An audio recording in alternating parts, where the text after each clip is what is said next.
Assalamualaikum warahmatullahi wabarakatuh.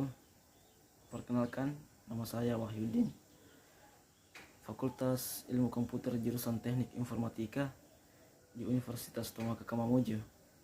Jadi di video kali ini saya akan menjelaskan sedikit yaitu tentang perangkat lunak komputer atau biasa disebut dengan software. Pertama itu definisi perangkat lunak. Definisi perangkat lunak atau biasa disebut dengan bahasa pemrograman yaitu software adalah istilah khusus untuk data yang diformat dan disimpan secara digital termasuk program komputer dan dokumentasinya dan berbagai informasi yang bisa dibaca dan ditulis oleh komputer. Jadi yang kedua yaitu pengertian perangkat lunak. Perangkat lunak atau software adalah sekumpulan data elektronik yang tersimpan dan dikendalikan oleh perangkat komputer. Data elektronik tersebut meliputi instruksi atau program yang nantinya akan menjalankan perintah khusus. Perangkat lunak juga disebut sebagai bagian dari sistem komputer yang tidak memiliki wujud fisik dan diinstal dalam sebuah komputer atau laptop agar bisa dioperasikan. Yang ketiga, fungsi. Fungsi perangkat lunak memproses data, perintah atau instruksi khusus agar pengguna dapat mengoperasikan komputernya sesuai dengan hasil informasi yang diinginkan. Jadi, sarana interaksi yang menghubungkan pengguna dengan perangkat kerasnya, mengidentifikasi suatu program yang ada di sebuah komputer, menyediakan fungsi dasar dari sebuah perangkat keras agar dapat dioperasikan, seperti ketersediaan sistem operasi pada komputer, penerjemah suatu perintah software lainnya ke dalam bahasa mesin agar dapat dimengerti oleh komputer. Keempat itu sejarah perangkat lunak. Sejarah perangkat lunak atau perkembangan perangkat lunak atau software sudah dimulai bahkan sejak terciptanya komputer elektronik. Perangkat lunak pertama kali digagas pada pertengahan tahun 1800-an oleh Charles Babbage, namun baru dikenalkan secara resmi kepada khalayak pada tahun 1935 oleh Alan Turing melalui esainya yang berjudul Nomor Kompetensi dengan Aplikasi ke masalah Edgeheadung. Alan Turing yang merupakan seorang ahli matematika menjadi orang yang pertama kali mencetuskan bahwa komputer dapat menjalankan beragam program yang dapat digunakan untuk berbagai keperluan. Selain itu, pada tahun 1930, Alan Turing juga menjadi penemu dari mesin Turing, yaitu sebuah alat yang dapat menjalankan serangkaian perintah. Sementara untuk kata software sendiri dicetuskan oleh John Tutte dan juga berprofesi sebagai ahli matematika pada tahun 1958. Dalam perkembangan perangkat lunak terbagi ke dalam 4 era, yaitu yang pertama era pemula. Perangkat lunak pertama kali muncul dalam bentuk sambungan-sambungan kabel ke antar bagian dalam komputer. Dulunya perangkat lunak dan perangkat keras masih berada dalam satu kesatuan dan hanya digunakan untuk satu tujuan tertentu. Yang kedua, era stabil.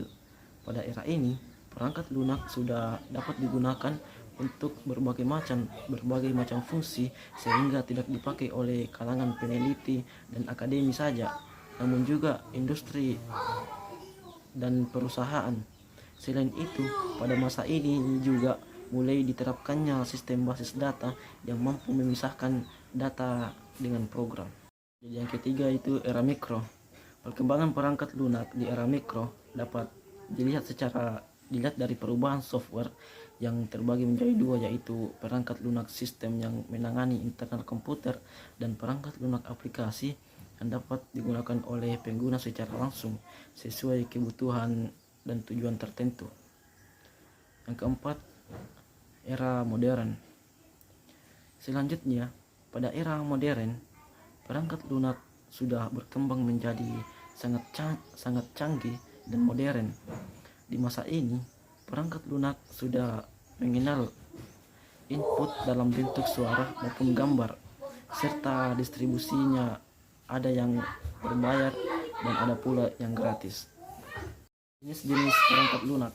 Perangkat lunak berbayar. Software yang mengharuskan penggunanya untuk membayar dengan harga tertentu untuk bisa menggunakan perangkat lunak tersebut. Meskipun sudah dibeli, namun lisensi untuk menyebarluaskan tidak diberikan kepada pengguna karena tindakan tersebut termasuk ilegal.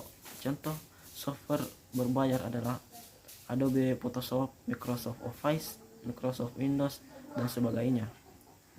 Selanjutnya, firmware.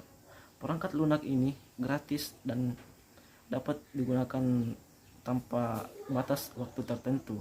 Biasanya pengembang software membuat perangkat lunak ini untuk komunitas tertentu. Hak cipta tetap dipertahankan sehingga siapa saja dapat melakukan update software terbaru.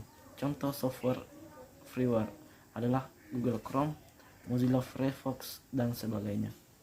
Yang ketiga, free software. Jadi pengguna harus membeli perangkat lunak ini terlebih dahulu. Setelah itu pengguna bebas untuk melakukan penggadaan atau modifikasi hingga distribusi.